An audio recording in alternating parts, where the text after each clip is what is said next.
Hey everybody, we got this Hyundai Accent. We got airbag light. We got these little testers. They've got a 2 ohm resistor each, I believe. And then we put them in the connector and we try to clear the code and blah blah blah blah. Anyways, I could see on the data that one of the circuits was not connecting properly. So we're going to change out the clock spring under here. I guess it's a common problem. We've removed our nut and we're going to get our puller set up and we're going to yank this wheel and it should be a pretty quick job. That's 21 millimeter on the nut for the steering column there. All right, we got our puller set up. We're going to let's give this a few turns and it should come right off. Ooh, she's a tight one.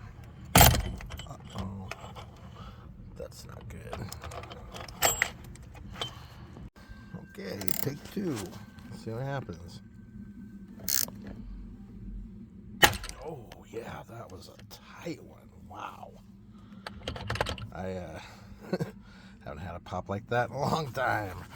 All right, so that's our OTC 7927A steering wheel puller, lock plate puller.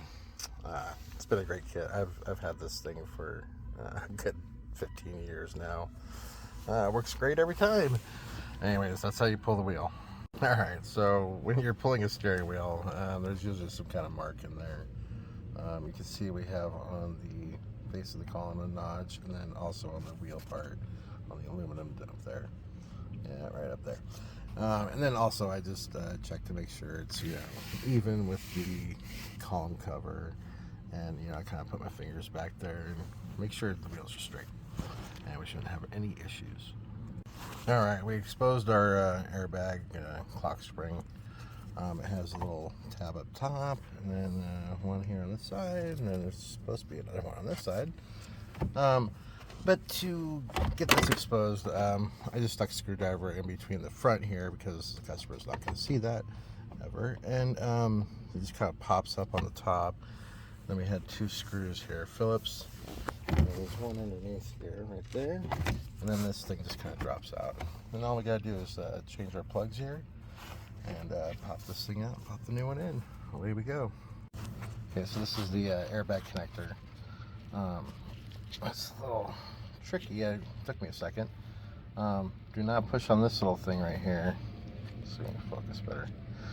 You need to push on the slide right here on the edge. Okay, see that? And then once you push it in far enough, it just unclips itself. That should be about it. We're just going to slide our new one in.